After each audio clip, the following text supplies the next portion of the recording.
मैं बना रही हूँ आम का अचार, इंस्टेंट आम का अचार। 2 केजी आम है जो कि मैं बाज़ार से कटवा करके लेकर के आई थी और मैं इसका अचार तैयार कर रही हूँ।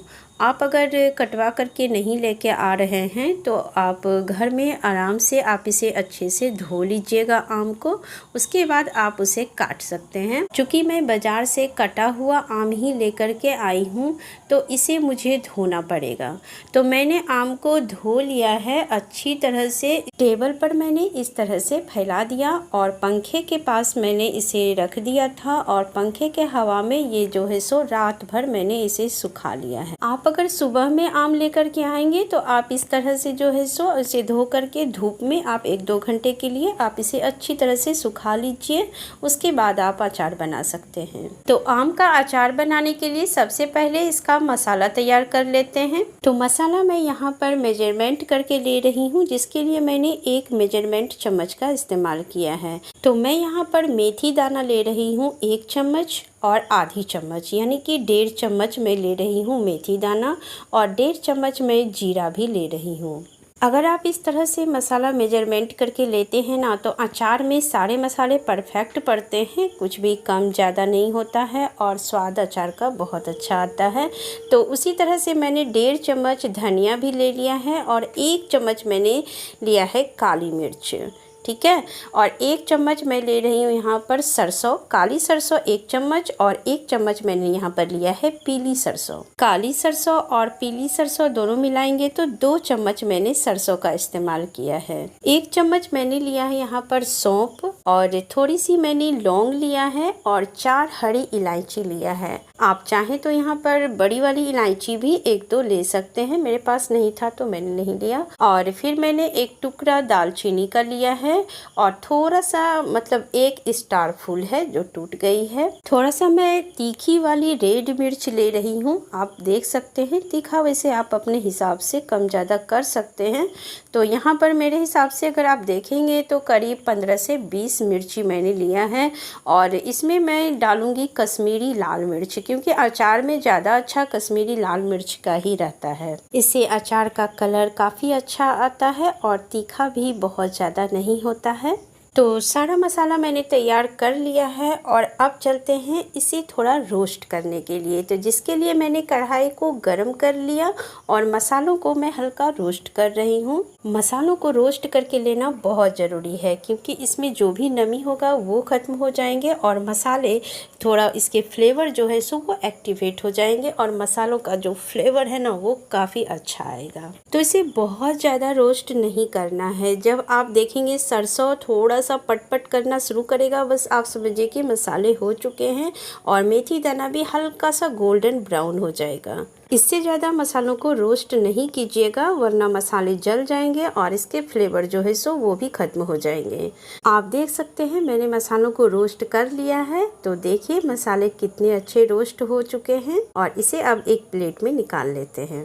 तो देखिए मसाले कितने अच्छे भून करके तैयार हुए हैं और ये मसाले बिल्कुल भी जले नहीं हैं और बहुत ज़्यादा मैंने इसे रोस्ट भी नहीं किया है। तो आपने देख लिया और इसे अच्छी तरह से ठंडे होने के लिए छोड़ देंगे। जब ये ठंडी हो जाएगी उसके बाद हम इसे ग्राइंड करेंगे। तो कढ़ाई गरम है, गैस की फ्लेम को मैंने लो कर दिया है और कुछ मसाले मिसिंग है जैसे कि अजवाइन और मंगरेला।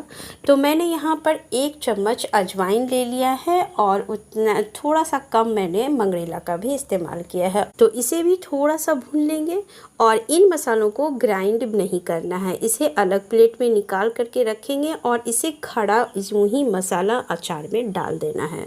कढ़ाई गरम है और इसी गरम कढ़ाई में ऑयल डाल देंगे और ऑयल को भी गरम कर लेंगे। अचार बना रहे हैं तो अचार के लिए सबसे बेस्ट ऑयल मस्टर्ड ऑयल ही होता है। तो इसे मैं डाल रही हूँ कढ़ाई में और इसे अच्छी तरह से धुआं आने तक इसे गरम कर लूँगी। उसके बाद गैस की फ्लेम को बंद कर देंगे और जब ऑयल पूरी तरह से ठंडी हो जाएगी उसके बाद इसका इस्तेमाल करेंगे। थोड़ी देर के बाद मैं आपको मसाला दिखा रही हूँ। मसाला देखिए कितना मोटा मैंने इसे इसे ग्राइंड किया है। तो अचार का मसाला है, इसे दरदरा ही रखना है, इसे महीन नहीं करना है वरना अचार अच्छे नहीं लगेंगे खाने में। तो मैंने इसे मोटा दरदरा ग्राइंड किया है ताकि कुछ मसाले जो है सो थोड़ा मेथी हो गया, सौंफ हो गया, सब कुछ मतलब हल्का हल्का खड़ा दिख रहा है। और इसी में मैंने अजवाइन और मंगरेला जो मैंने भून करके रखा था उसे भी मैंने इसमें मिला दिया है। और मसाले मेरे रेडी हैं और ऑयल भी ठंडी हो चुकी है। पूरी तरह से ऑयल ठंडी नहीं हुई है, थोड़ी सी गर्म है। और इसी गर्म ऑयल में मैं थोड़ा सा हींग डाल रही हूँ। इसमें मैं आधी चम्मच के आसपास में हींग डाल रही हूँ। गरम ऑयल है, इसमें हींग डाल देंगे तो हींग जो है सो थोड़ा पक जाएगा। हींग डालने से पहले ऑयल जो मैंने गरम किया है वो सारा ऑयल है, तो आधा ऑयल को मैं इसे निकाल रही हूँ और इस ऑयल का लास्ट में इस्तेमाल करेंगे जब अचार तैयार हो जाएगा तब। तो मैं यहाँ पर आधी टीस्पून के आसपास मैं यहाँ पर हींग डाल रही हूँ। उसके बाद मैंने यहाँ पर 4 से 5 चम्मच के आसपास हल्दी मैंने डाला है। चम्मच काफ़ी छोटी है और अचार में तो थोड़ा हल्दी और नमक थोड़ा ज़्यादा पड़ता है।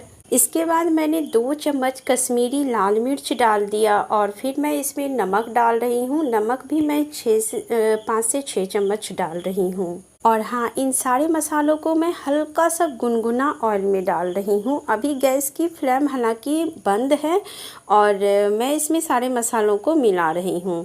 तो मसाला में मैं लगभग डाल रही हूँ, थोड़ा सा बस बचा करके रख रही हूँ कि जैसा लगेगा जब अचार मिलाने के बाद तो ऊपर से फिर से मैं डाल दूँगी। तो आप देख रहे हैं मैंने थोड़ा सा रख लिया है और बाकी मैंने डाल दिया है और इन सबको मिला लेते हैं अच्छी तरह से।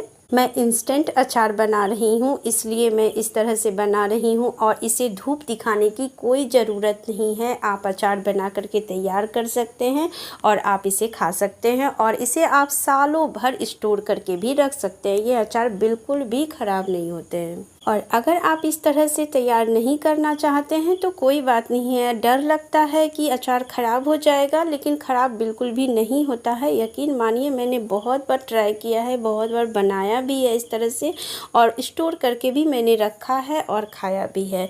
अगर फिर भी आपको डाउट है तो आप इन सारी चीज़ों को ठंडा करके आप अलग से इसी तरह से आप मसाले तैयार कीजिए। ऑयल को भी ठंडा कर लीजिए और फिर आप सारे मसालों और हल्दी और नमक के साथ आप मिला करके आप इसे 1 सप्ताह तक धूप लगा करके अचार तैयार कर सकते हैं। मेरे घर में धूप नहीं आती है और मुझे धूप नहीं लगाना है, इसलिए मैं इसी तरह से अचार तैयार करती हूँ और ये अचार भी बिल्कुल भी ख़राब नहीं होते हैं। साल भर मैं इसे स्टोर करके भी रखती हूँ और ये अचार खाने में भी बहुत ही ज़्यादा स्वादिष्ट लगती है। जब मैंने इन सबको मिलाया तो फिर मैंने गैस को मैंने ऑन कर दिया है और फ्लेम को मैंने लो कर दिया है। लो फ्लेम पे मैं धीरे धीरे इसे हल्का हल्का करके मैं इसे पका रही हूँ और इन सारे मसालों को भी मैं थोड़ा थोड़ा करके मिला रही हूँ। ऑयल थोड़ा कम लग रहा है तो मैं थोड़ा सा ऑयल भी ऊपर से डाल रही हूँ। और अचार को जिस तरह से मतलब लगे कि अचार काफ़ी अच्छी तरह से मिल चुकी है और अचार हल्का सा ही पकाना है, बहुत ज़्यादा नहीं पकाना है। इसके जो छिलके हैं ना वो पकते भी नहीं हैं अच्छी तरह से, वो 1 सप्ताह में अपने आप गल जाते हैं। तो लो फ्लेम रखना है और अचार को लो फ्लेम पे थोड़ा थोड़ा चलाते रहना है। मुझे थोड़ा नमक की कमी लग रही थी तो मैंने ऊपर से 2 चम्मच नमक और डाल दिया है इसमें। तो मैंने गैस की फ्लेम को लो रखते हुए इन सारे मसालों को मैंने मिलाया और अचार को मैंने अच्छी तरह से मिला लिया है और इसे मैंने 3 से 4 मिनट तक मैंने इसे पका लिया है। तो अचार के छिलके पके नहीं हैं, थोड़ा कड़ा है, कड़ा क्या कड़ा ही है और आम थोड़ा सा अंदर से पक चुका है। लेकिन ये जो है सो स्टोर जब हम करेंगे ना तो 1 सप्ताह में अपने आप इसके छिलके भी गल जाएंगे। और 3 से 4 मिनट पकाने के बाद मैंने इसे देखिए निकाल लिया है और इसे अच्छी तरह से ठंडा होने देंगे। जब ये पूरी तरह से ठंडी हो जाएगी उसके बाद इसे एक जार में भर करके रख देंगे। तो अचार आप देख सकते हैं, देखने से आपको पता चल रहा होगा कि ये अचार कितना अच्छा बन कर के तैयार हुआ है। यकीन मानिए ये अचार बहुत ही अच्छा बन कर के तैयार हुआ है। अब मैं ये अचार काफ़ी अच्छी तरह से ठंडी हो चुकी है। इसके बाद मैं इसे जार में डाल रही हूँ। इसे मैंने धो लिया है, जार को अच्छी तरह से साफ़ कर लिया था। उसके बाद मैं इसमें स्टोर कर रही हूँ और अब मैं इसमें डाल करके ऊपर से जो भी ऑयल लगेगा ना, ऑयल इसमें डाल देना है। तो 2 बोयम के आसपास अचार बन कर के तैयार हुआ है और ऑयल आप देख सकते हैं ठंडा है ये ऑयल, और इसे मैं ऊपर से डाल रही हूँ। अगर कम ऑयल लगेगा कि मतलब कम हो गया है तो कोई बात नहीं है, फिर से ऑयल को गर्म करके उसे ठंडा करके जहाँ तक मतलब अचार है वहाँ तक इसे भर दीजिए और फिर आप इसे रख दीजिए। ऑयल यहाँ पर थोड़ा सा कम हो गया है तो मैं फिर से ऑयल को गर्म करके ठंडा करके मैं इसे भर दूँगी बॉयम में। उसके बाद मैं इस अचार को रख दूँगी। ऑयल भर करके डालने से क्या होता है कि अचार जल्दी ख़राब भी नहीं होता है और काफ़ी दिनों तक आप इसे स्टोर करके रख सकते हैं।